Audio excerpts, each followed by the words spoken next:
Hi, it's Mine Crypto here. I hope we're having a wonderful morning, afternoon, evening, wherever you are in the world. Remember, this isn't financial advice. Always do your own research.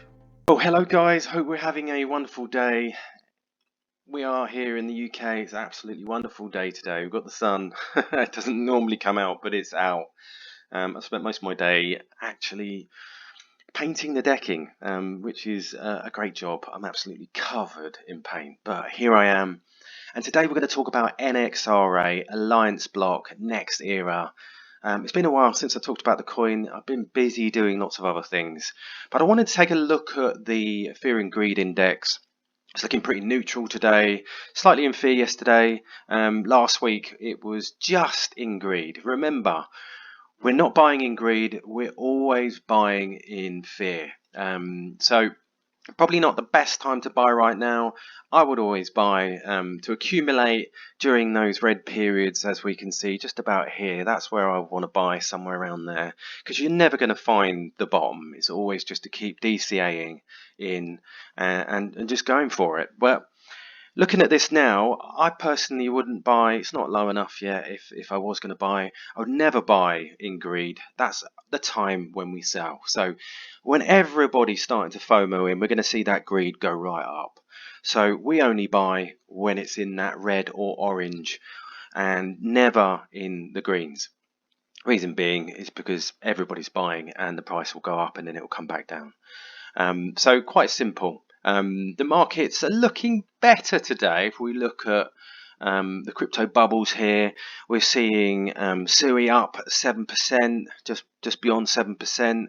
We've got a few of the others, Link, GRT, a few down, not many. It's looking rather green, which is what we like. Got XLM down there. And if we take a look at Allianceblock, we will find that. Let's have a look here.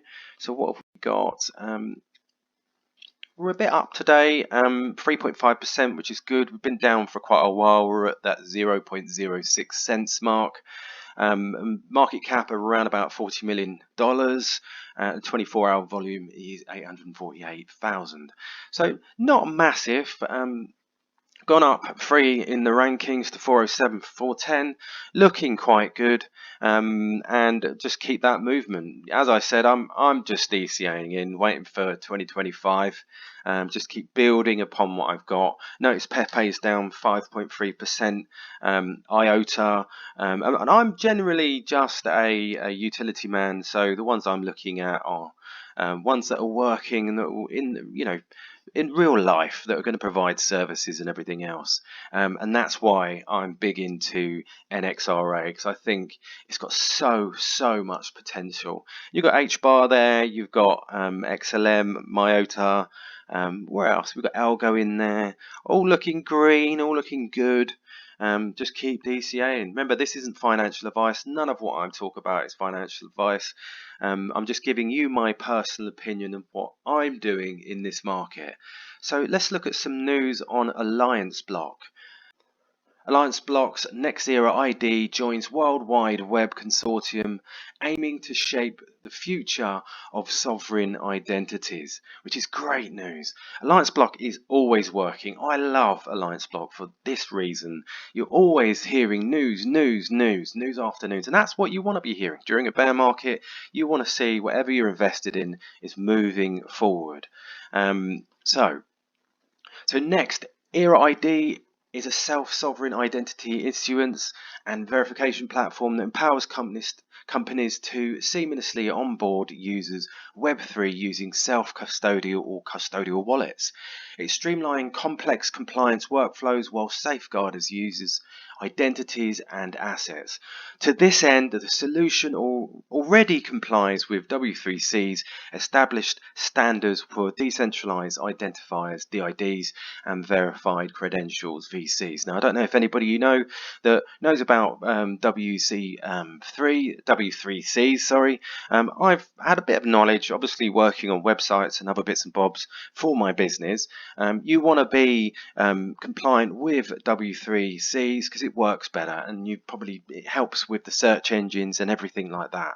So W3C is a global technical consortium that enables companies, projects, and the public to come together and develop innovative web technologies. W3C is best known for pioneering technical web technologies like HTML and CSS, like I was saying a moment ago, and is led by World Wide Web inventor Tim Berners-Lee. Love Tim Berners, brilliant man. Invented the World Wide Web.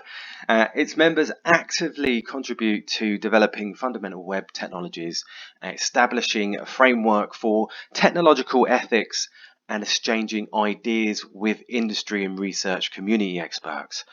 And they say, we are extremely excited to be working with fellow W3C member organizations in development of interoperable web standards, bringing expertise to help shape the principles of sovereign identity, which can only be done by collaborating with industry leaders in these fields. This makes me happy.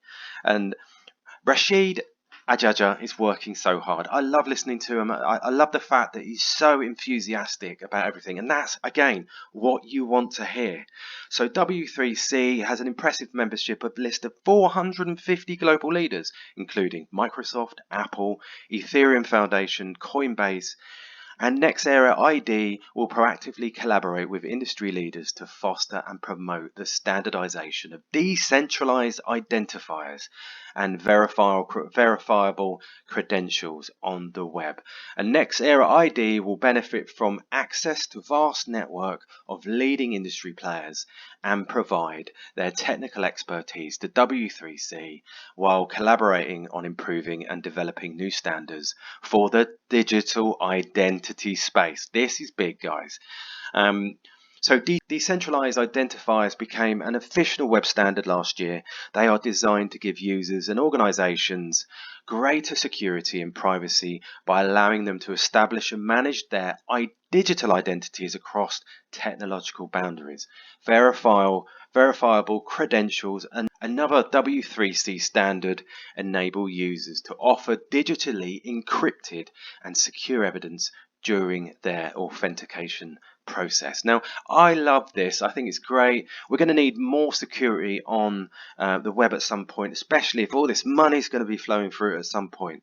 I am very bullish on this, absolutely. So the mission for the World Web Consortium, W3C, is to lead the web into its full potential by creating technical standards and guidelines to ensure that web remains open, accessible, and interoperable for everyone around the globe. So there's a bit of information for you there. I'm really happy. Now, if you don't know much about Allianceblock is building seamless gateway between decentralized and traditional finance by remedying issues in both spheres and linking them more closely.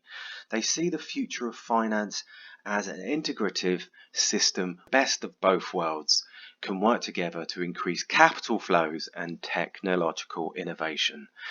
So I've been meaning to do this because I want to help you when it gets to, we've got to start working on ourselves, our mental health, our psychology when it comes to that point when we're going to sell. Because what you don't want to be doing is holding this all the way through a bull run. You want to be taking a bit of profit, maybe holding some back and waiting to see. And that's what I'm going to do. So if you can learn to create a state of mind that's not affected by the market's behavior, the struggle will cease to exist. So when we make trades, we focus all our attention on the market. Simply put, when the market goes up, we're happy. And when the market goes down, we're sad. And when you feel good, you may tend to overcome with that self-confidence, which could lead to reckless trading. The opposite is true for sadness. When you feel in a bit of a tiz, you might be apprehensive about making another trade. You might be hesitant and miss your opportunity. If we come to the market free from emotion that come as responsible to the market events, we are free to focus on actual facts of a trade. The reality is each trade is just a small part of the overall wide picture of your trading. One loss doesn't necessarily matter overly, nor does one win. Disconnect emotionally from each trade and stay focused on the long-term bigger picture. I'm looking at 2025. We've got the Bitcoin halving next year. I'm looking a fairly medium to short term holder. I'm going to hold quite a lot long term because that's where I'm at. That's what I want to do. I'm not a short term trader. I'm holding my emotions together. It's been going up and down, up and down. I think once more money starts to flood into the market, we're going to be good to go. Anyway, guys, all the best. Thanks for listening. Please subscribe because it helps with the algorithms on YouTube. Please hit that like button. Please comment. And what do you think? What are you going to do? I want to know what you're going to do. How are you going to hold to 2025? Are you going to hold even longer to 2030? Let me know in the comments. Anyway, guys, all the best. Catch you later. Remember, this isn't financial advice. Always do your own research.